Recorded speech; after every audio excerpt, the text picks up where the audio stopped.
صابرہ کے بارے میں ڈاکٹروں نے کیا کہا ہے؟ ماموں نے بابر سے پوچھا۔ میرا خیال ہے یہ شام تک یہاں سے نکال دی جائے گی، بابر نے پھر شوخی دکھائی۔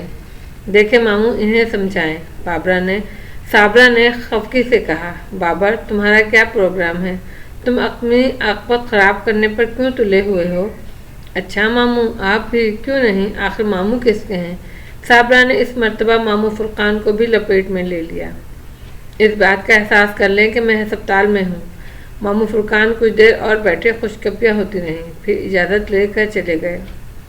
شام کو ڈاکٹر نے صابرہ کو گھر جانے کی اجازت دے دی، اس ہدایت کے ساتھ کہ کسی مسئلے پہ زیادہ سوچنے کی ضرورت نہیں، اس کے علاوہ مکمل آرام کی ضرورت ہے۔ صابرہ کو خاصی نقاہت ہو گئی تھی، وہ ایک ہی دن میں برسوں کی بیمار محسوس ہونے لگی تھی۔ آنے سے پہلے ہی صابرہ نے بابر کو ہدایت کر دی تھی کہ واحدہ اور فیاض میرے سامنے نہ آئیں، ان کی شکلیں دیکھوں گی تو غصہ آنے لگے گا۔ بابر عجیب مخمعے میں پھنس گیا، ایک طرف بیوی تھی، دوسری طرف بیٹے کے سسرال سے پہلے وہ اس کی سالی بھی تھی، دوہرا رشتہ تھا۔ وہ کس طرح ان سے کہتا کہ صابرہ کے کمرے میں نہ جائیں؟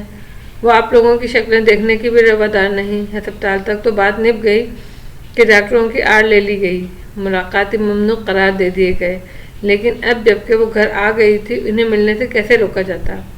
لیکن اب اس کے سوا کوئی چارہ نہیں تھا کہ فیاض اور واحدہ کو صاف صاف بتا دیا جائے۔ تب بابر کافی دیر تک انہیں بتانے کے لیے مناسب الفاظ تلاش کرتا رہا، لیکن وہ کتنے ہی میٹھے الفاظ ڈھونڈ لیتا، کیسا ہی رس بھرا لہجہ اختیار کر لیتا، لفظوں کے ہیر پھیر اور لہجے کی تبدیلی سے مفہوم تو نہیں بدل سکتا تھا۔ جب واحدہ نے صابرہ کے گھر آنے کے بعد اس کے کمرے میں جانے کی کوشش کی تو بابر واحدہ کا ہاتھ نرمی سے پکڑ کر اسے ڈرائنگ روم میں لے آیا، اور اس کے پیچھے پیچھے فیاض بھی تھا۔ واحدہ، ایک بات کہوں، برا تو نہیں مانو گی؟ بابر نے ملائمت سے کہا۔ نہیں بابر بھائی، آپ کہیں میں کیوں برا مانوں گی بھلا؟ واحدہ نے یقین دلایا۔ تم صابرہ کے کمرے میں مت جاؤ، وہ اس وقت پاگل ہو رہی ہے، نہ اسے کچھ دکھائی دے رہا ہے نہ سنائی دے رہا ہے، اور جب آدمی کو کچھ دکھائی اور سنائی نہ دے تو ایسے آدمی کے سامنے جانے سے کیا فائدہ؟ میں جانتا ہوں وہ تمہاری سگی بہن ہے، تمہارا دل اس کے لیے تڑپتا ہوگا، تم اسے دیکھنا چاہتی ہوگی، لیکن واحدہ، ایسی عیادت کا کیا فائدہ جو مریضہ کو تسلی دینے کے بجائے نقصان پہنچا دے؟ صابرہ کو اس بات سے بہت دکھ پہنچا ہے، اب وہ تمہارا فیاض کا سامنا نہیں کرنا چاہتی۔ بابر نے دل پر پتھر رکھ کر سب کہہ ہی ڈالا۔ یہ سن کر فیاض کے چہرے کی رنگت تبدیل ہو گئی، وہ چور سا ہو گیا۔ واحدہ سب سن کر بے اختیار رو پڑی۔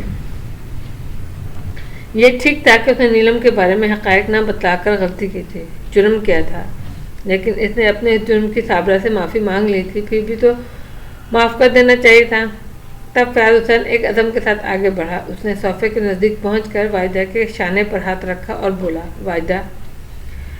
واحدہ نے اپنا سر اٹھایا، اس کی آنکھیں آنسوؤں سے تر تھیں، بمشکل اس کے حلق سے آواز نکلی، جی۔ واحدہ، اپنے آنسو پوچھ ڈالو، اٹھو، یہاں سے چلیں، ابھی وقت ہے، ایئرپورٹ چلتے ہیں، رات کی فلائٹ سے لاہور پہنچ جائیں گے، چلو جلدی کرو، تیاری کرو، یہاں کافی عزت افزائی ہو گئی ہے۔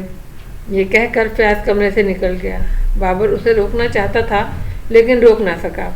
واحدہ نے آنسو بھری آنکھوں سے بابر کو دیکھا اور بڑے درد سے بولی، فیاض ٹھیک کہہ رہے ہیں بھائی، اب ہمیں اس گھر میں نہیں رکنا چاہیے۔ بابر گنگا ہو گیا، وہ نہ تو یہ کہہ سکا کہ ٹھیک ہے چلے جاؤ، نہ یہ کہہ سکا کہ مت جاؤ۔ واحدہ اپنے آنسو پوچھتی اٹھی اور تیز تیز قدموں سے کمرے سے نکل گئی۔ اکبر اپنے کمرے میں بیڈ پر لیٹا ہوا تھا اور اس اذیتناک صورتحال کے بارے میں سوچ سوچ کر ہلکان ہو رہا تھا۔ وہ نیلم کو کسی قیمت پر چھوڑنے کو تیار نہ تھا۔ نیلم اس کے خوابوں کی شہزادی تھی، اس نے نیلم کے خواب دیکھے تھے اور یہ اتفاق تھا کہ وہ حاصل بھی ہو گئی تھی۔ اب اپنے خوابوں کی شہزادی کو وہ کیسے چھوڑ دیتا؟ اکبر اپنی آنکھوں پہ ہاتھ رکھے اپنے لٹتے ہوئے کاروان کے نظارے میں محو تھا کہ اچانک احساس ہوا جیسے کسی نے اس کا نام لے کر اسے آواز دی ہو۔ وہ یہ دم چونک پڑا، چونک کر اس نے آنکھوں سے ہاتھ اٹھایا تو دروازے پر نیلم کھڑی تھی۔ آؤ نیلم، میرے خوابوں کی شہزادی، میرے نزدیک آؤ، اکبر نے جذباتی لہجے میں کہا۔ امی اور ابو جا رہے ہیں، نیلم نے بیڈ کے نزدیک پہنچ کر کہا۔ مجھ سے انہوں نے تیاری کے لیے کہا ہے۔ کہاں جا رہے ہیں؟ اکبر نے چونک کر پوچھا۔ لاہور، اور کہاں؟ نیلم نے سپاٹ لہجے میں کہا۔ اس وقت اکبر حیران ہوا، ابو بہت غصے میں ہیں، اب وہ یہاں سے فوراً چلے جانا چاہتے ہیں، ویسے جانا تو ہے ہی، کل چلے جائیں یا آج؟ اچھا، اکبر نے گہرا سانس لیا اور ٹھنڈی سانس لے کر بولا، کیا کر سکتا ہوں؟ چند لمحوں تک نیلم کو پلک جھپکائے بنا ٹکٹکی باندھے دیکھتا رہا۔ اس کے اس طرح دیکھنے سے نیلم شرما گئی۔ اس طرح کیوں گھور رہے ہو مجھے؟ نیلم تم جانتی ہو، تم نہیں جانتی، تم جان ہی نہیں سکتی۔ نیلم یہ دنیا والے تمہیں مجھ سے چھین لینا چاہتے ہیں، لیکن نیلم میں نے قسم کھائی ہے چاہے کچھ بھی ہو جائے میں تمہیں کھونے نہ دوں گا۔ میں نے بڑی آرزوؤں سے حاصل کیا ہے تمہیں۔ اکبر جذباتی ہو گیا۔ اکبر میں خود بھی یہی چاہتی ہوں، میں تمہاری ہوں، تمہاری ہی رہنا چاہتی ہوں، نیلم نے بے اختیار کہا۔ جب نیلم اکبر کے ہونے کا عہد کر رہی تھی تو اسی وقت کہیں سے میاؤں کی خوفناک آواز آئی۔ ایسا لگا جیسے کسی نے دونوں ہاتھوں سے گلا پکڑ لیا ہو۔ گلا گھٹنے کا احساس بس چند لمحوں کے لیے تھا۔ اپنے دونوں ہاتھ گلے کے پاس رکھ کر اوہ کہہ کر رہ گئی۔ کیا ہوا نیلم؟ اکبر نے اس کی اڑی ہوئی رنگت دیکھ لی تھی۔ کچھ نہیں، نیلم نے اپنی کیفیت چھپا لی۔ گلے میں کچھ خراش سی محسوس ہوئی۔ ابھی میاؤں کی آواز بھی آئی تھی۔ اکبر نے فکرمند ہو کر کمرے میں ادھر ادھر دیکھا۔ میں نے نہیں سنی، نیلم نے پھر جھوٹ بولا۔ اکبر نے بیٹھ کے نیچے ادھر ادھر کالے بلے کو تلاش کیا لیکن وہ اسے کہیں نظر نہ آیا۔ کیا امی کو تم لوگوں کے جانے کا معلوم ہے؟ اکبر نے پوچھا۔ نہیں، نیلم نے نفی میں سر ہلایا۔ اچھا، میں جا کر بتاتا ہوں۔ یہ کہہ کر وہ اپنے کمرے سے نکل کر صابرہ کے کمرے میں پہنچا۔ وہ بیڈ پر سیدھی لیٹی ہوئی چھت کو گھور رہی تھی۔ امی، خالہ خالو ابھی جا رہے ہیں، اکبر نے فکر مندی سے کہا۔ تو میں کیا کروں، جانے دو، صابرہ نے تیزی سے کہا۔ امی، آپ ان سے بات کر لینا، اکبر نے ماں کے پاؤں پکڑ لیے۔ بات کرنا تو دور کی بات ہے، میں ان کی شکلیں بھی نہیں دیکھنا چاہتی، صابرہ بولی۔ آخر کب تک؟ اکبر نے پوچھا۔ ساری زندگی، صابرہ نے یقین سے کہا۔ کیا تم مجھ سے واقف نہیں؟ اکبر اپنی ماں کی عادت سے اچھی طرح واقف تھا۔ وہ کیا، صابرہ کی ضد سے گھر کا ہر فرد واقف تھا۔ وہ ایک بار جو فیصلہ کر لیتی، غلط یا صحیح، اس پر زندگی بھر کاربند رہتی۔ اب اس سے اپنی اس نے اپنی سگی بہن اور بہنوں کی شکل نہ دیکھنے کا فیصلہ کر لیا تھا تو دنیا کا کوئی آدمی اسے اپنا فیصلہ واپس لینے پر مجبور نہیں کر سکتا تھا۔ اکبر خاموشی سے سر جھکائے اس کے کمرے سے باہر نکل آیا۔ وہ چاہتا تھا کہ اس موضوع پر اپنے باپ سے بات کرے۔ وہ بابر کو سارے گھر میں تلاش کرتا رہا، بالآخر ڈرائنگ روم میں پہنچا۔ بابر ابھی تک وہیں بیٹھا تھا۔ وہ صوفے پر نیم دراز تھا اور سوچوں میں گم تھا۔ دروازے پر آہٹ سن کر اس نے سر اٹھایا۔ اکبر کو دروازے پر پا کر اس نے سر کے اشارے سے اسے نزدیک بلایا، لیکن زبان سے کچھ نہ بولا۔ ابو، اکبر کی آواز میں لرزش تھی۔ میں جانتا ہوں اکبر، تم یہاں کیوں آئے ہو، کیا کہنے آئے ہو، جو ہوتا ہے ہونے دو۔ ابو، وہ لوگ جا رہے ہیں، اپنے ساتھ نیلم کو بھی لے جا رہے ہیں، اکبر نے فکر مندی سے کہا۔ تو جانے دو، نیلم ان کی بیٹی ہے، وہ اپنی بیٹی کو لے جا رہے ہیں، بابر نے لاپرواہی سے کہا۔ لیکن ابو، اس طرح؟ اکبر کے لہجے میں افسوس تھا۔ اور کس طرح جائیں اس گھر میں؟ ان کی جو عزت افزائی ہوئی ہے اس کے نتیجے میں وہ اس طرح ہی جائیں گے، بابر نے غصے سے کہا۔ ابھی یہ لوگ باتیں ہی کر رہے تھے کہ ماموں فرقان کا فون آ گیا۔ بابر نے ان کی بات سننے سے پہلے گھر کی صورتحال بتائی۔ ماموں فرقان یہ سب سن کر پریشان ہو گئے اور بولے، یہ تو بہت ہی برا ہوا۔ صابرہ کو کیا ہو گیا ہے؟ اتنی ضد اچھی نہیں ہوتی۔ ماموں، میں کیا کر سکتا ہوں، آپ صابرہ کو اچھی طرح جانتے ہیں۔ اچھا بابا، تم یوں کرو، ان لوگوں کو روکو، میں آ رہا ہوں، جب تک میں نہ آ جاؤں وہ گھر سے باہر نہ جائیں۔ نیلم کو ہر قیمت پر روکنا ہے، اسے ان کے ساتھ نہیں جانے دینا۔ کیوں ماموں؟ بابر نے پریشان ہو کر پوچھا۔ یہ میں آ کر بتاتا ہوں۔ مختصراً اتنا سن لو کہ دادا غفور نہیں چاہتے کہ نیلم کراچی چھوڑے، اور کراچی سے اگر چلی گئی تو پھر کبھی لوٹ کر نہ آ سکے گی۔ ماموں فرقان نے انکشاف کیا۔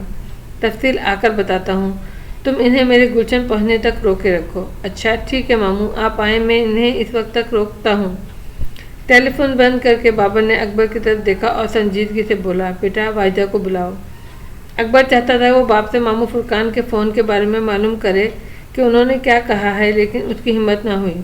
وہ خاموشی سے ڈرائنگ روم سے نکل گیا۔ تھوڑی دیر کے بعد وہ واجدہ کے ساتھ کمرے میں واپس آیا۔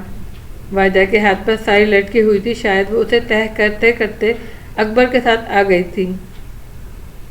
جی بابر بھائی، واجدہ اس کے سامنے سر جھکا کر کھڑی ہو گئی۔ بابر نے دیکھا کہ وہ اب تک آنکھوں میں آنسو لیے کھڑی تھی۔ بیٹھو واجدہ، بابر نے اسے اپنے نزدیک صوفے پر بیٹھنے کا اشارہ کیا۔ نہیں بھائی، اب بیٹھنے کا وقت نہیں ہے، اپنے کپڑے سمیٹ رہی ہوں۔ واجدہ، ماموں فرقان کا فون آیا تھا، وہ ابھی آنے والے ہیں۔ انہوں نے کہا مجھ سے ملے بغیر گھر سے نہ جانا۔ وہ کچھ نیلم کے بارے میں بھی کہہ رہے تھے، تفصیل وہ خود آ کر بتائیں گے۔ مناسب سمجھو تو آدھا گھنٹہ رک جاؤ، اتنی دیر میں وہ یہاں ضرور پہنچ جائیں گے۔ ماموں فرقان کا نام سن کر واجدہ نرم پڑ گئی۔ اس نے کہا اچھا ٹھیک ہے، یہ کہہ کر خاموشی سے پلٹی اور کمرے سے نکل گئی۔ بابر کے کہنے کے مطابق ماموں فرقان آدھے گھنٹے کے اندر اندر وہاں پہنچ گئے۔ انہوں نے واجدہ اور فیاض سے ڈرائنگ روم بند کر کے بات کی۔ بابر علی بھی ڈرائنگ روم میں موجود تھا۔ وہ دونوں ایک منٹ بھی گھر میں نہ رکتے، لیکن ماموں فرقان چاہتے تھے کہ وہ رات کی فلائٹ سے لاہور نہ جائیں، انہیں لاہور ایئرپورٹ پر وقت دقت ہوگی۔ ماموں فرقان کے سمجھانے سے وہ اس بات پر راضی ہو گئے کہ رات کی فلائٹ سے واپس نہیں جائیں گے، صبح دن کی فلائٹ سے چلے جائیں گے، لیکن اب یہاں نہیں رکیں گے، رات کسی ہوٹل میں ٹھہریں گے۔ ماموں فرقان پھر اڑ گئے۔ انہوں نے اپنے پرخلوص رویے سے انہیں اس بات پر قائل کر لیا کہ وہ ہوٹل نہ جائیں بلکہ ان کے گھر چلیں۔ وہ رات کو ان کے گھر رہیں۔ پھر انہوں نے نیلم کے بارے میں بات کی، لیکن تفصیلات بتانے سے انکار کر دیا۔ پہلے میرے ساتھ گھر چلو، وہاں چل کر بات ہوگی۔ ماموں فرقان نے ایسا پتہ پھینک دیا تھا جس کا کوئی توڑ نہ تھا۔ نیلم میں واجدہ اور فیاض کی جان تھی۔ نیلم کے بارے میں انہوں نے ایسی بات کہہ دی تھی کہ اس کے سوا کوئی چارہ نہ تھا کہ وہ ان کے ساتھ چلے جائیں۔ ماموں فرقان تینوں کو اپنے ساتھ لے کر عزیز آباد پہنچ گئے۔ وہ جانتے تھے کہ ان کا گھر ان لوگوں کی نظر میں چھوٹا ہوگا، لیکن ان کا دل چھوٹا نہ تھا۔ وہ بڑے دل کے مالک تھے، ان کا دل دریا تھا، دماغ سمندر تھا۔ ان کی شخصیت شجر سایہ دار کی سی تھی۔ فیاض حسین اپنے شہر کا ایک بڑا آدمی تھا، لیکن اس میں تکبر نہ تھا۔ یہی حال واجدہ کا تھا۔ واجدہ تو فیاض حسین سے اس معاملے میں دو ہاتھ آگے تھی۔ وہ چھوٹے لوگوں کی عزت کرنا خوب جانتی تھی۔ اس کی اسی عادت نے تو اسے نیلم دلوائی تھی۔ اس نے کبھی حسنہ کو ملازمہ نہ سمجھا تھا۔ یہی وجہ تھی کہ حسنہ اس کے حسن سلوک سے متاثر ہوئی، اس پر مر مٹی اور اپنے جگر کا ٹکڑا اس کے حوالے کر کے چلی گئی۔ کسی نے سچ کہا ہے، تلوار کا گھاؤ بھر جاتا ہے، لیکن لفظوں کے گھاؤ نہیں بھرتے۔